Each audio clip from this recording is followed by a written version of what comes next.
Today I'm responding to folks' claim that social media obstructs the quality and ability to fulfill a social life. Almost everyone aims to have a good social life filled with friends, family, and activities, but for many this is hard to achieve. Is social media to blame? Hope argues that social media is a hindrance to the quality and maintenance of fulfilling a social life. She supports this with saying that social media damages emotional, behavioral, and mental health, that it damages social relationships in real life, and that ceasing the use of Facebook creates an improvement in happiness. In her first statement, she states that social media is damaging to emotions, behavior, and social abilities. She defines social media as Facebook, MySpace, and Twitter.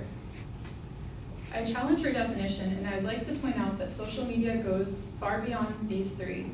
According to the Webster Dictionary, social media is defined as forms of electronic communication through which users create online communities to share information, ideas, personal messages, and other content. There are 6 main types of social media: social networking, social networks, bookmark sites, social news, media sharing, microblogging, and blog comments and forums. As you can see, social media goes much beyond the boundaries of Facebook, MySpace, and Twitter. She states that social media causes depression, and according to CBS News, there's been a rise in depression since the 1980s. But is this due to social media? This is a questionable cause. While depression has risen, can we blame it on social media? A lot has changed since the 1980s. Let me give you a timeline to break down a few major events. The laptop was invented in 1981, internet was invented in 1983, IBM came out with their first smartphone in 1992, MySpace was invented in 2003, while Facebook came along in 2004. Twitter came around in 2006. My point is that a lot has changed. Technology has improved rapidly, and with that, social media has developed. If so much has changed since the 1980s, then why are we blaming social media? It's been around for less than 15 years. Another one of her sources states that a study found that 30 high school students' compulsive internet usage was correlated with the ability to recognize facial expressions. This is a hasty generalization to say that one social media, such as Facebook, would cause this. I want to point out that just because people are on the internet does not mean they're using social media. According to abcnewspoint.com, the #1 website people visit is Google. In fact, only 3 of the top 10 websites visited in 2015 were social media sites. Her second claim was that social media damages relationships in real life. She claims that social media prevents face-to-face interaction. How can we say that all social media prevents face-to-face interaction when social media such as Facebook Messenger and Skype allow for people to talk face-to-face, no matter what the distance? Benjamin Carney, a social psychologist at UCLA, stated that no other military in the history of warfare has had this level of access to their families. This is due to Skype. This increased contact allows for families to stay in touch and see their loved ones even though they are thousands of miles away. Hope also supports this claim with a study from USC showing that people reported spending less time with their families. The family dynamic has changed a lot since 2000. Most people own smartphones, tablets, gaming consoles, laptops, and televisions. In order to afford these costly luxuries, people often work more hours. This could also be keeping people away from family time. According to Bloomberg Business, the average household owns 5 devices connected to the internet or cellular networks, and more than 6% own 15 or more devices. So social media is not all to blame. Technology as a whole can be greatly attributed to the lack of face-to-face time people spend together.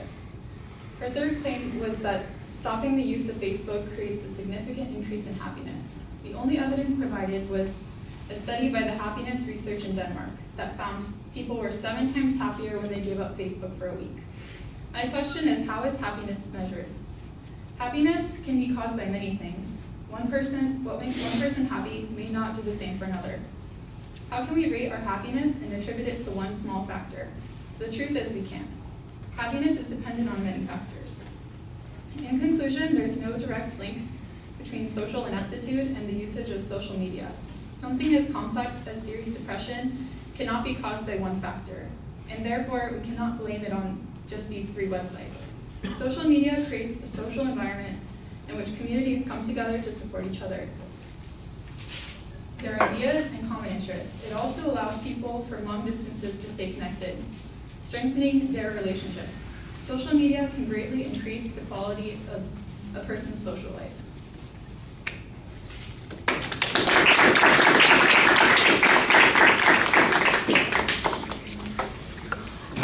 All the structural material is sound. You follow the advocate's organizational structure pretty easily. You challenge the premise at the beginning that the 3 social media are really what we're talking about. You suggest that there's a lot more that's going on here, which I thought was an interesting idea. I think you need a little bit of follow-up here to show that those other forms of social media have beneficial effects. People utilize them frequently. The closest you come to that is arguing that, a little bit later, that those, they're not even, that only 3 of these kind of networks appear in the top 10 sites that people visit. My question is, what kinds of benefits occur as a result of the networking thing, the mini blogging, the forums, and all that sort of stuff? I think that there needs to be a little bit of a defense of those sorts of things to counter some of the, obsessiveness that the advocate's talking about when it comes to Facebook and Twitter and places like that. And, don't forget you've got a nice example of a social media in here that you can point to, because we're all on YouTube, and look at all the benefit they get communicating with each other from there. No? All right. The argument about depression, I thought you ultimately made the argument. It was a little bit strange to me. You gave this long timeline about technological development. The advocate's evidence only talks about how depression has been going up since 1980, but social media has only been around for the last 15 years. 1980 is a lot longer than 15 years ago, so there seems to be a presupposition that people were anticipating the social media and that depressed them, and then once they got it, they got even more depressed.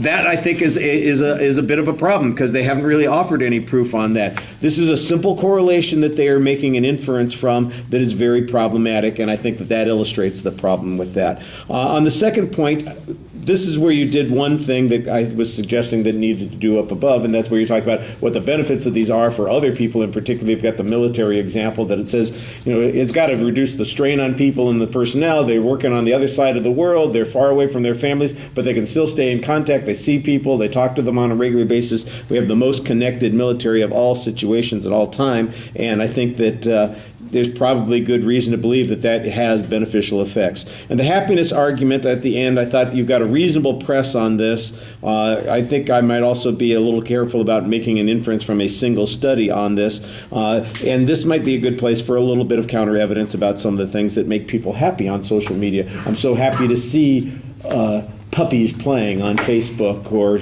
to read a smart-ass Twitter comment from my favorite movie star who's posting about Lady Gaga's performance last night. I don't know, something like